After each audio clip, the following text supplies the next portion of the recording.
Hello friends, मैं हूं सन्मय प्रकाश और आप देख रहे हैं यूट्यूब चैनल सरकारी जॉब न्यूज़। कई महत्वपूर्ण टॉपिक है। मिस यूनिवर्स 2025 कौन चुनी गई है और क्यों हंगामेदार रहा है।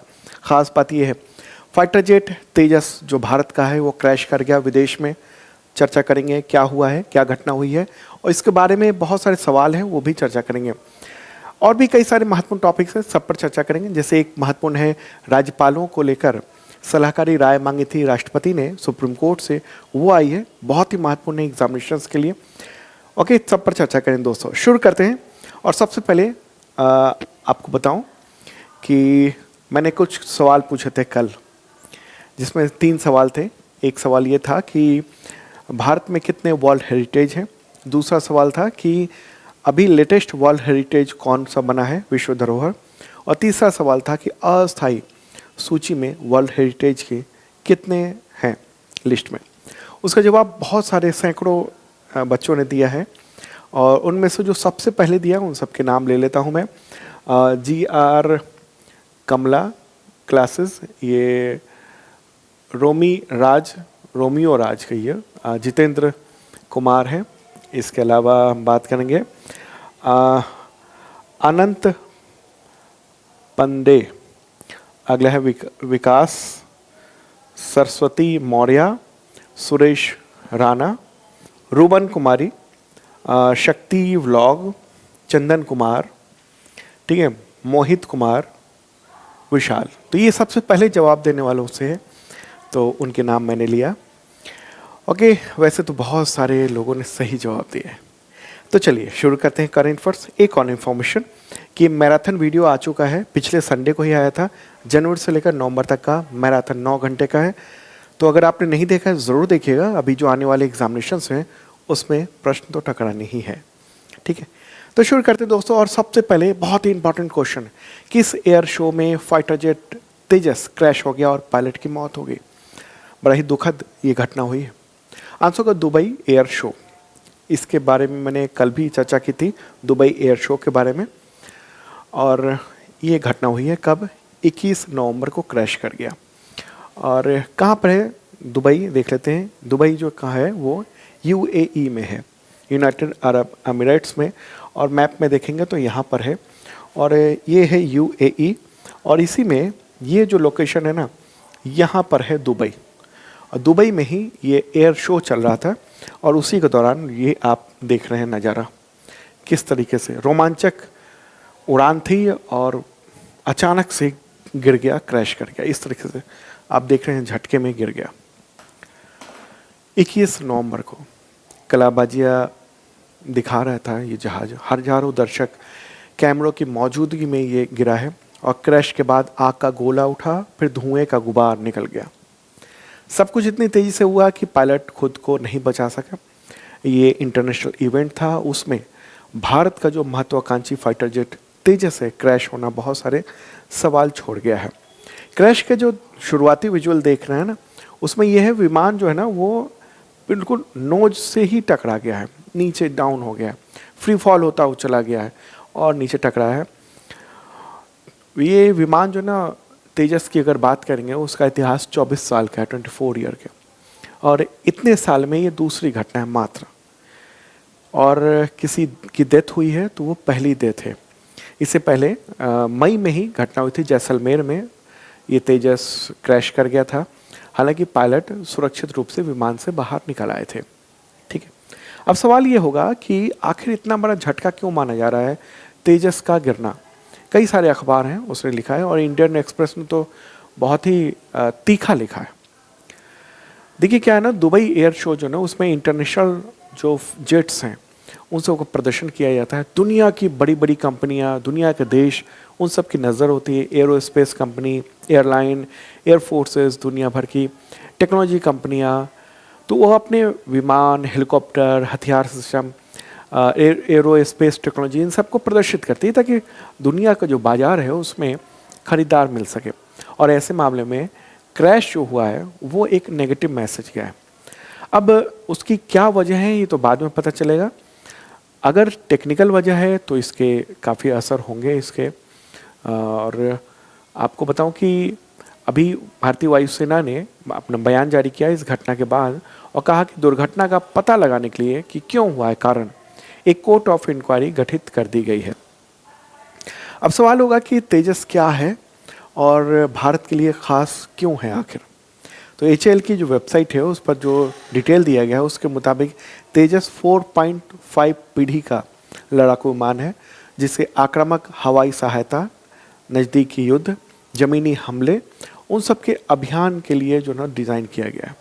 ठीक है, और ये ज़मीन, समुद्री अभियान, मतलब इन सब के लिए डिज़ाइन किया गया। ज़मीन का मतलब कि रनवे पर उतर जाना, और समुद्री मतलब समुद्र में जो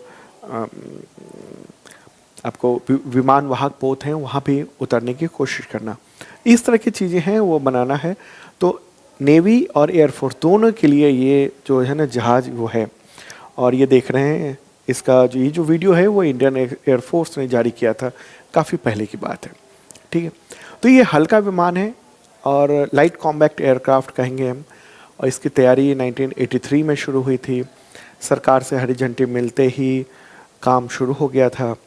और इसके दो मकसद थे जब ये शुरू हुआ था भारत में निर्माण, तो कि रूसी फाइटर जो MiG-21 है उसका एक विकल्प तैयार करना, फाइटर जेट। दूसरा कि स्वदेशी और हल्का फाइटर जेट बनाना, क्योंकि विदेश से खरीदने में बहुत बड़े रकम वो चली जाती है। इसका डिज़ाइन किसने किया हुआ है? एरोनॉटिक्स डेवलपमेंट एजेंसी, यानी ADA, क्या कहेंगे, एरोनॉटिकल डेवलपमेंट एजेंसी, ADA ने किया। और निर्माण किया है वह हिंदुस्तान एरोनॉटिक्स लिमिटेड यानी HAL ने। और अभी इंडियन एयरफोर्स के पास तेजस के सिर्फ 2 ऑपरेशनल स्क्वाड्रन ही बन पाए हैं।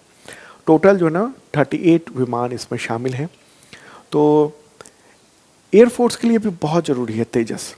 आपको पता होगा, मैंने बताया अक्टूबर में ही MiG-21 जो है ना वो रिटायर कर दिया गया है बड़ी संख्या में। उसकी वजह से तेजस जो है ना उसकी भूमिका निभाने को तैयार है, उम्मीद है। 182 फाइटर जेट यानी तेजस के ऑर्डर पहले ही दिए जा चुके हैं। और भविष्य में 351 तेजस लड़ाकू विमान को भी इंडियन एयरफोर्स में शामिल करने की उम्मीद है। आगे आने वाले वक्त में कई सारे जहाज भी रिटायर होने वाले हैं। जैसे अगर हम कहेंगे तो आपका मिराज है, ओके, जगुआर है, MiG-29 है, ये सब रिटायर होने वाले हैं क्योंकि पुराने हो चुके हैं। लेकिन अब ये खरीदना भी है। अच्छा, फरवरी 2025 में air chief marshal Amarpreet Singh ने यह कहा था कि मुझसे वादा किया गया था कि जब मैं फरवरी में यहाँ आऊँगा तो 11 तेजस मार्क 1A तैयार होंगे, लेकिन एक भी तैयार नहीं हुआ। और बहुत नाराज़गी जताई थी उन्होंने। तो ये इसके इतिहास में इसकी दूसरी एक घटना है जिसमें ये क्रैश होने की घटना सामने आई है। क्रैश होते रहते हैं बहुत सारे विमान, लेकिन विदेश में ये क्रैश होना ये थोड़ा गंभीर मामला पैदा करता है। ठीक है, और भारतीय वायुसेना के अधिकारी कई बार, जैसे इंडियन एक्सप्रेस ने लिखा कि उन्होंने कई बार कहा है कि केवल सॉफ्टवेयर अपडेट करने से विमान बेहतर नहीं हो जाता है, बल्कि उसको बेहतर बनाना पड़ता है। ठीक है, तो चिंताएं भी हैं, डिलीवरी भी होनी है। इसका इंजन है वो अमेरिका से आता है, जी कंपनी बना रही है, अब वहाँ से भी नहीं आ पा रहा है। तो अब ये है कि सरकार चाह रही है कि इसको ज़्यादा से ज़्यादा इंडियन एयरफोर्स में शामिल करें, लेकिन ये जो घटना हुई है और उसके बाद जो पूरा मलबा देख रहे हैं आप, बिखर गया बुरी तरीके से, जला हुआ, ये एक चिंता भी पैदा कर रहा है। ठीक है, चलिए अब आगे बढ़ते हैं और अगला क्वेश्चन लेते हैं। मिस यूनिवर्स 2025 का खिताब किसने जीता है? आंसर का फातिमा बोश फर्नांडेज। क्या नाम है? फातिमा बोस फर्नांडेज। और ये न्यूज़ भी देख रहे हैं आप। ठीक है, इंडियन एक्सप्रेस में और हिंदू में ये खबर देखिए कि इंसल्ट ड्रामा हुआ, मतलब हंगामा भी हुआ, और उसके बाद ये जीत हासिल हुई है फातिमा बोश फर्नांडिस को, मिस यूनिवर्स 2025 का खिताब। ठीक है, और दूसरा स्थान प्राप्त किया है थाईलैंड की प्रवनीर सिंह ने। भारत की भी मणिका विश्वकर्मा थी, टॉप 30 तक पहुंची थी, लेकिन वो टॉप 12 में स्थान नहीं बना पाई। तो ये अवार्ड समारोह जो ना वो थाईलैंड में आयोजित किया गया था। 21 नवंबर को फिनाले था, मतलब फाइनल ये आयोजन किया गया था। ठीक है, अच्छा, खिताब जीतने से पहले काफ़ी चर्चा में रही फातिमा। बात है 4 नवंबर की, सैश सेरेमनी चल रहा था, उस दौरान मिस यूनिवर्स थाईलैंड, मतलब वहाँ से जो उसके जो डायरेक्टर हैं नवात, उन्होंने क्या किया कि फातिमा बोश को मतलब हिस्सा न लेने पर बेवकूफ़ कह दिया, डम्बहेड कह दिया। और उसके बाद फिर इन्होंने विरोध में ये खड़ी हुई और चल दी इन्होंने।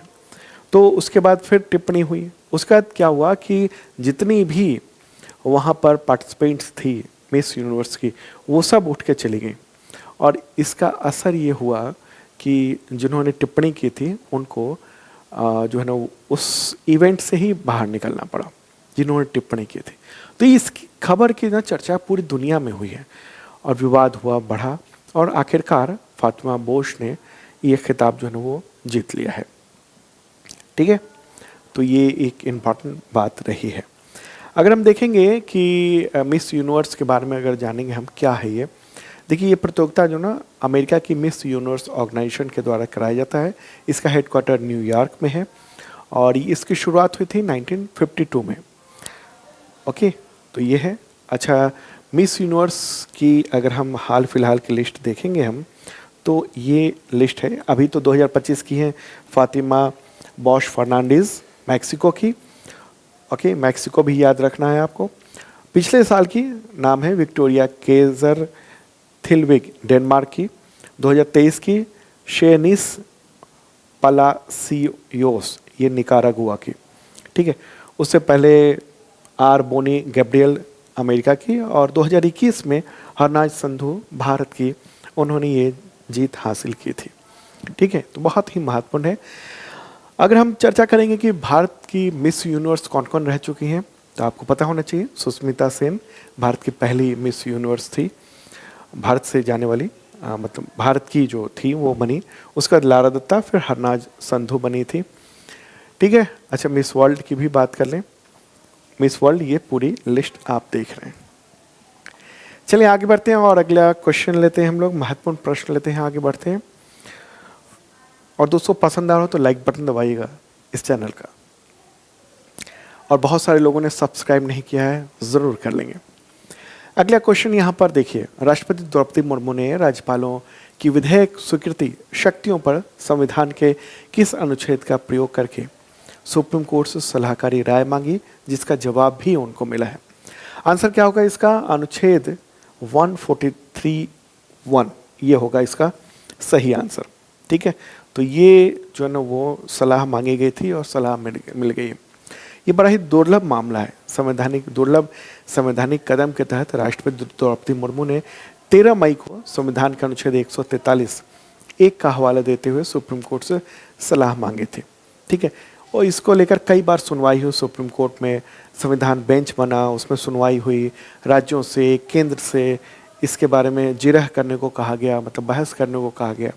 ठीक है, अब सवाल होगा क्या पूछा गया था। मोटे तौर पर ब्रॉडली ये पूछा गया था कि क्या न्यायिक आदेश यह तय कर सकते हैं कि राष्ट्रपति और राज्यपाल को संविधान के अनुच्छेद 200, अनुच्छेद 200 क्या है? अनुच्छेद 200 जो है ना, उसमें राज्य विधेयकों पर राज्यपाल द्वारा स्वीकृति प्रदान करके प्रक्रिया के बारे में है। ठीक है, और अनुच्छेद 201 उसमें यह है कि जब राज्यपाल विधेयकों को ओके नहीं करते हैं, फिर राष्ट्रपति को भेज देते हैं, तो उसके लिए उनके पास अधिकार है। तो इसमें पूछा गया था कि ये समय मतलब कैसे काम करना चाहिए, किस समय तक और कैसे काम करना चाहिए। इसी में सुप्रीम कोर्ट ने मोटे तौर पर ये कहा कि हमें नहीं लगता कि गवर्नरों के पास विधानसभा के बिलों यानी विधेयकों को पर पूर्ण से रोक लगाने की पावर है। किसके पास? गवर्नर के पास। ठीक है, गवर्नर के पास केवल 3 ही ऑप्शन है, या तो मंजूरी देंगे विधेयक को, या फिर जो विधेयक है या बिल है उसको दोबारा विचार करने के लिए विधानसभा को भेज देंगे, और तीसरा विकल्प ये है कि प्रेसिडेंट के पास भेजेंगे। ठीक है, सुप्रीम कोर्ट ने ये कहा कि बिलों को मंजूर करने के लिए कोई समय सीमा निर्धारित नहीं की जा सकती है, अगर देर होगी तो हम फिर दखल देंगे। हालांकि ये जो आदेश है ना, यानी या कहें सलाहकारी राय है, वो पिछले आदेश को, खुद के सुप्रीम कोर्ट के आदेश को खारिज करता है। पिछले आदेश में सुप्रीम कोर्ट ने कहा था कि राज्यपाल को 1 महीने में और राष्ट्रपति को अधिकतम 3 महीने का वक्त दिया जाता है, और उसी के दौरान विधेयक के बारे में डिसीजन लेना है। अगर नहीं लिया तो मान लिया जाएगा कि वो पारित हो चुका है, पारित हो चुका, मतलब राष्ट्रपति या राज्यपाल के सिग्नेचर हो चुके हैं, उस पर परमिशन मिल चुकी है। ठीक है, तो ये एक महत्वपूर्ण चीज़ है। अब सवाल होगा कि 143(1) जो ये संविधान का आर्टिकल है वो आखिर है क्या। पॉलिटी से जो एग्जामिनेशन में सवाल पूछे जाते हैं ना, ऐसे ही पूछे जाते हैं। जो अभी वर्तमान में जो घटनाक्रम चल रही है उसी से रिलेटेड जोड़ते हुए सवालात जो है ना वो आते हैं। तो अब आपको ये भी जानना होगा कि ये संविधान का आर्टिकल 143 है क्या। ठीक है, 143 के तहत राष्ट्रपति को यह अधिकार मिलता है कि सुप्रीम कोर्ट से राय मांग सकते हैं। ठीक है, और ये संवैधानिक मुश्किलों को सुलझाने में मदद करता है। इसमें क्या होता है, मुख्य रूप से 2 तरह की राय के लिए अलग अलग क्लॉज हैं। जैसे 143(1) है जो जिसमें राष्ट्रपति किसी भी कानूनी या तथ्यात्मक सवाल पर सुप्रीम कोर्ट से राय मांग सकते हैं। यह जरूरी नहीं कि वह सवाल किसी मौजूदा विवाद से जुड़ा हो। उदाहरण के तौर पर समझे तो कोई नया कानून बनने से पहले उसकी संवैधानिक वैधता, उन सब पर राय मांगी जा सकती है। दूसरा है 143(2). उसमें क्या है कि कोई ऐसा विवाद हो, ऐसे संधि हो, समझौते हो, दस्तावेज से जुड़ा हो जो संविधान लागू होने यानी 26 जनवरी 1950 से पहले से चला आ रहा हो, तो राष्ट्रपति सुप्रीम कोर्ट से उस पर राय मांग सकते हैं। ठीक है, तो ये हुआ है। अच्छा, अभी क्यों मांगा गया, आखिर गवर्नर से ये सवाल क्यों पूछा गया, समझना होगा ना। देखिए हुआ क्या कि तमिलनाडु में खास तौर पे, कई राज्यों का मामला है, तमिलनाडु में खास तौर पे वहाँ के गवर्नर और वहाँ के जो मुख्यमंत्री हैं उनके बीच में टशन चल रहा है। ठीक है, हुआ यूँ कि गवर्नर ने महीनों महीनों तक विधेयक को लटका कर रखा। उसके बाद ये चले गए सुप्रीम कोर्ट, और सुप्रीम कोर्ट ने 8 अप्रैल को ये फैसला सुनाया था कि राज्यपाल को 1 महीने के भीतर और राष्ट्रपति को 3 महीने के भीतर किसी भी विधेयक के बारे में फैसला लेना है, नहीं तो उसको पारित मान लिया जाएगा। ठीक है, लेकिन अब सुप्रीम कोर्ट ने इस सलाहकारी राय में कह दिया है कि समय निश्चित नहीं हो सकता है, लेकिन जरूरत पड़ने पर सुप्रीम कोर्ट या अदालत दखल दे सकती है। ठीक है, तो ये है महत्वपूर्ण बात है। ये तमाम 14 सवाल पूछे गए थे। ठीक है, अगला सवाल एक लेते हैं इससे रिलेटेड।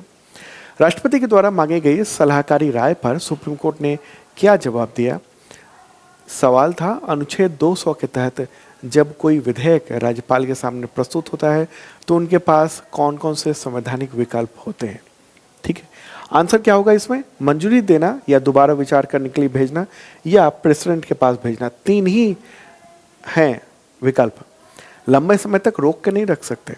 अगर लंबे समय तक रोक के रखते हैं विधेयकों को तो फिर सुप्रीम कोर्ट इसमें दखल दे सकता है। ठीक है, और ये न्यूज़ भी आप देख रहे हैं। ओके, अब एक बार देख लेते हैं ये जो सवाल पूछे गए हैं वो क्या क्या थे। जैसे प्रश्न संख्या 1 देखेंगे, उसमें ही सब कुछ सार आ जाता है।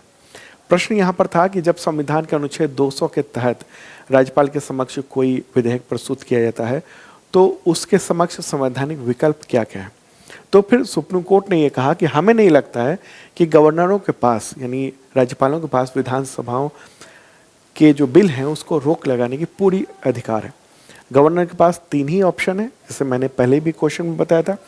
3 ऑप्शन है, या तो मंजूरी दें या बिल को दोबारा विचार करने के लिए विधानसभा को भेजें या उनको प्रेसिडेंट के पास भेज दें, मनी बिल को छोड़कर।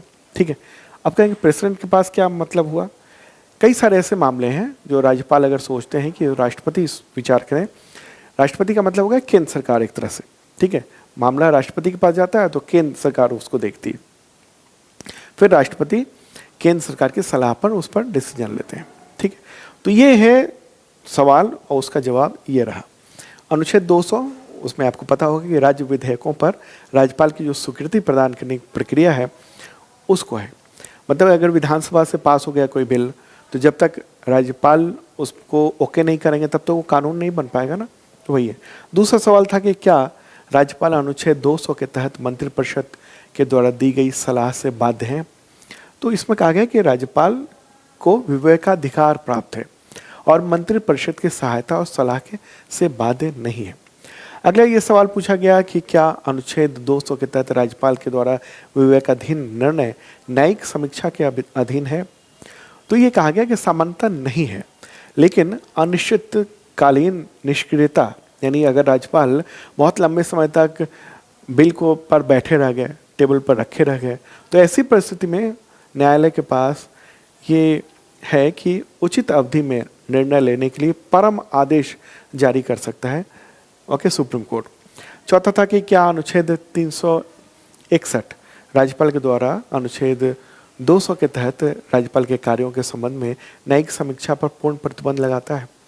तो इसका जवाब सुप्रीम कोर्ट ने दिया कि संविधान का अनुच्छेद 361 राज्यपाल को व्यक्तिगत रूप से न्यायिक कार्रवाई के अधीन करने पर पूर्ण प्रतिबंध लगाता है। ठीक है, ये केवल व्यक्तिगत रूप से है। मतलब ये सवाल पूछ लिया कि क्या गवर्नर ने फैसला किया तो उसको उस पर क्या जज मतलब अदालतों में कोई चैलेंज किया जा सकता है? तो क्या केवल निजी मामले में नहीं किया जा सकता है, अगर पर्सनल मामला है, जैसे राज्यपाल पर मुकदमा नहीं हो सकता है, ठीक है, राष्ट्रपति पर मुकदमा नहीं हो सकता है। तो इसका मतलब ये नहीं हुआ कि राज्यपाल ने अगर कोई फैसला किया है तो उसकी न्यायिक समीक्षा नहीं होगी, किसी बिल को लेकर वो बैठे हुए हैं तो उसकी न्यायिक समीक्षा नहीं होगी, ऐसा नहीं हो सकता है। ठीक है, ये जवाब दे दिया है।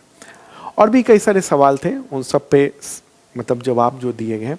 लब्बो लुआब जो है ना वो यही था कि राज्यपाल कितने समय तक किसी बिल को रोके रख सकते हैं। बड़ी समस्या थी, बिल को रोके रखे रह गए और उसकी वजह से क्या होता था, सरकारों के लिए बड़ी दिक्कत थी कि सरकार आगे क्या करे। ठीक है, तो ये सारे प्रश्नों ना कौन मैंने पीडीएफ में भी दे दिया है। पीडीएफ आपको शार्प लर्निंग ऐप पर मिल जाएगा, आप डाउनलोड कर लेना शार्प लर्निंग ऐप, वहाँ पर फ्री पीडीएफ डेली का होता है, ऑप्शन है फ्री मटेरियल का, तो वहाँ से डाउनलोड कर सकते हैं, देख सकते हैं। अगर आप करंट अफेयर्स की शानदार तैयारी करना चाहते हैं तो दो तरह के मेंबरशिप प्लान है अपने पास, एक बेसिक मेंबरशिप प्लान है और दूसरा ISPCS मेंबरशिप प्लान है। बेसिक वाला जो है SSC टीचर रेलवे इन सब के लेवल का है, दूसरा है ISPCS लेवल का, वो अलग से है। तो इसमें क्या मिलता है आपको, पिछले सालों के कंटेंट भी मिल जाते हैं करंट अफेयर्स के, इस साल 2025 के मिल जाएंगे और अगले एक साल तक अपडेट भी मिलता रहेगा। क्या क्या मिलेगा, वीकली, मंथली, क्वार्टरली, ईयरली, ये PDF मिलेंगे, वीडियो मिलेंगे, मॉक टेस्ट भी मिलेगा और संबंधित एग्जामिनेशन टेस्ट सीरीज भी मिल जाएंगे। और PDF कई तरह के होंगे, आपको हिंदी और इंग्लिश दोनों अलग अलग होंगे, वन लाइनर होगा, MCQ होगा, MCQ विद डिटेल नोट्स भी होगा। ठीक है, तो देख सकते हैं। और 2025 का सिर्फ PDF लेना चाहते हैं तो वो भी अवेलेबल है बहुत मामूली से प्राइस में शार्प लर्निंग ऐप पर। शार्प लर्निंग ऐप का लिंक इस वीडियो के डिस्क्रिप्शन में है या फिर आप गूगल प्ले पर सर्च कर सकते हैं। अगला क्वेश्चन लेते हैं, विश्व टेलीविजन दिवस कब मनाया जाता है? तो ये 21 नवंबर को मनाया जाता है विश्व टेलीविजन दिवस।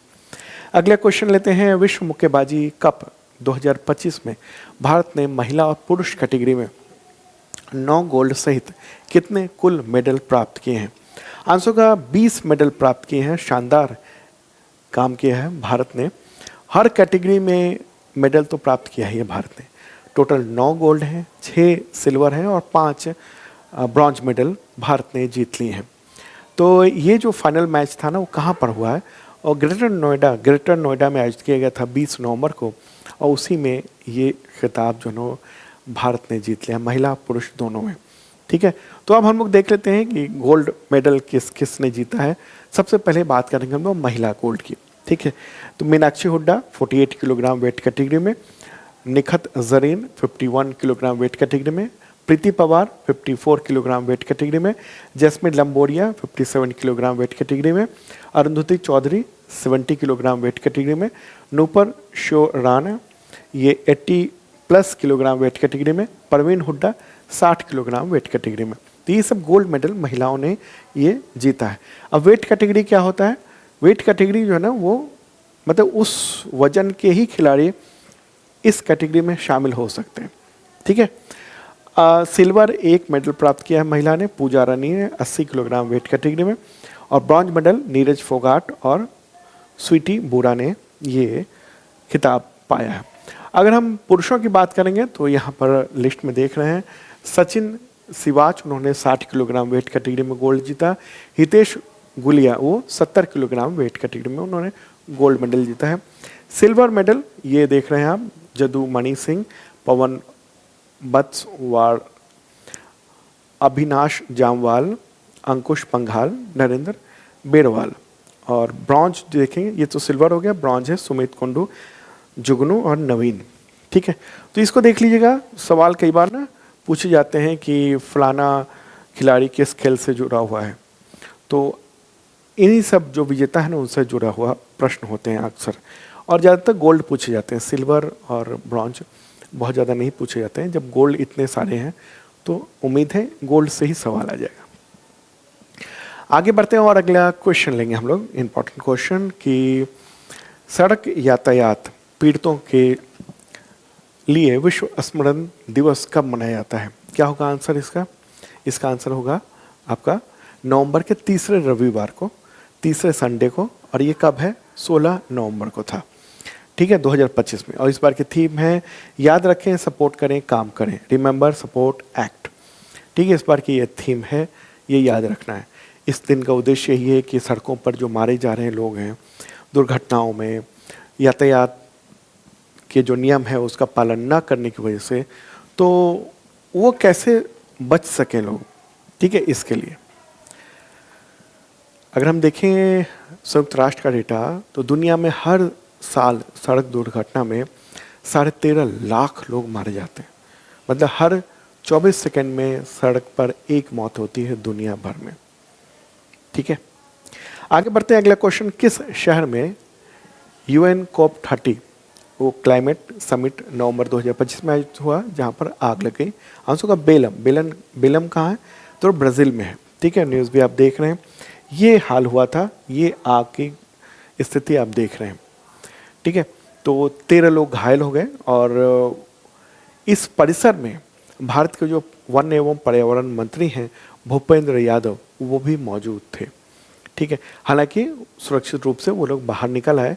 इस पवेलियन में, इस जगह पर 190 से ज़्यादा देशों के 50,000 से अधिक डिप्लोमेट, पत्रकार, लीडर्स, वो सब वहाँ पर मौजूद थे। लेकिन आग पर काबू पा लिया गया है। बेलम कहाँ है, एक बार मैप के जरिए देखते हैं। ये तो अपना प्यारा भारत है। और चलते हैं कहाँ? दक्षिणी अमेरिका महादेश में। ठीक है, ये दक्षिण अमेरिका है और उसी में ये रहा ब्राज़ील। और ब्राज़ील में ना हम देखेंगे कहाँ पर है बेलम, जो शहर है वो ये इस जगह पर है, ये है बेलम। ठीक है, यहाँ पर ये वाला हिस्सा। आगे बढ़ते हैं, अगला question, UN COP30 climate summit 2025 में भारतीय प्रतिनिधिमंडल का नेतृत्व किसने किया? भूपेंद्र यादव ने किया है, भारत के वन एवं पर्यावरण मंत्री हैं। ठीक है, ये इन्होंने किया है। और उन्होंने COP30 समिट में भारतीय प्रतिनिधिमंडल का नेतृत्व किया है। कहाँ पर? उन्होंने ये भी कहा कि विश्व को सामूहिक रूप से जलवायु वित्त पोषण को बढ़ाने की आवश्यकता है। दुनिया के अमीर देश जो है ना वो ज़्यादा खर्च करें जलवायु को लेकर, और जो ग्लोबल साउथ के देश हैं यानी विकासशील देश हैं उनको सहायता करें। ठीक है, और भी डिसीजन हुए। तो जब तक मैं ये कंटेंट तैयार कर रहा था उस वक्त तक फाइनल नहीं आया था। जो फाइनल आएगा वो मैं कंटेंट में दूंगा कल के करंट अफेयर्स से। कल नहीं, मंडे को अब आएगा वीडियो। ठीक है, संडे को तो वीकली करंट अफेयर्स आता है, तो कल वीकली जरूर देखिएगा। ठीक है, तो COP30 ये जो संयुक्त राष्ट्र का 30वां ये वार्षिक जलवायु सम्मेलन है। ठीक है, 11 से 22 नवंबर तक ब्राज़ील के बेलम में आयोजित किया गया है। और दुनिया भर के बहुत सारे जो लीडर्स हैं, पत्रकार हैं, वो सब पहुँचे। इसका मुख्य मकसद ये है कि ग्लोबल वार्मिंग को 1.5 डिग्री सेल्सियस से नीचे रखने के लिए नया मजबूत प्लान बनाना। और इसके तहत जो जीवाश्म ईंधन है यानी कोयला, तेल, गैस, इन सब को मतलब कम करना, या उपयोगिता जो है ना वो धीरे धीरे उतना ही रखना है, उससे कम करना, ये है डिसाइड करना है। ठीक है, आगे बढ़ते हैं। अगला क्वेश्चन, किस पड़ोसी देश में 5.7 तीव्रता का भूकंप आया नवंबर 2025 में, जिसके झटके भारत में महसूस हुए? आंसर होगा बांग्लादेश। ठीक है, बांग्लादेश में ये घटना हुई है। करीब 10 से ज़्यादा लोगों की मौत की खबर आ रही है। किल्स 5 यहाँ लिखा हुआ है, लेकिन बाद में मैंने जो अपडेट देखा वो 10+ ही हो गया है। और ये जो है ना भूकंप, इसका केंद्र ढाका के उत्तर पूर्व बाहरी इलाके में था। ये जो ना पश्चिम बंगाल है, यहाँ पर इस जगह पर भूकंप का केंद्र था। 10 किलोमीटर गहराई पर ही। देखिए मैंने आपको बताया ना कि जो उथला भूकंप होता है, यानी जो धरती से सिर्फ 10 किलोमीटर की गहराई पर है, वो ज़्यादा नुकसान करता है। इसलिए तो 5.7 रिक्टर स्केल के भूकंप में कई लोगों की मौत हो गई है और उसका असर, उसके झटके इधर पूर्वोत्तर भारत में और इस तरफ पश्चिम बंगाल, इन सब इलाकों में महसूस किया गया है। ठीक है, ये बात है महत्वपूर्ण। अच्छा, बांग्लादेश की अगर हम बात करेंगे तो वहाँ की राजधानी क्या है? ढाका। राष्ट्रपति मोहम्मद शहाबुद्दीन और मुख्य सलाहकार यानी प्राइम मिनिस्टर के रोल में कौन है? मोहम्मद यूनुस। अगला question, Jammu and Kashmir bank के चेयरमैन कौन बन गए हैं? आंसर होगा एस कृष्णन। ठीक है, एस कृष्णन। तो आरबीआई ने उनके चयन की मंजूरी दे दी है। तो दोस्तों ये था इंपॉर्टेंट करंट अफेयर्स, और कल संडे है, संडे को वीकली करंट अफेयर्स देते हैं हम लोग, उसे भी देखिएगा ज़रूर। Okay, bye.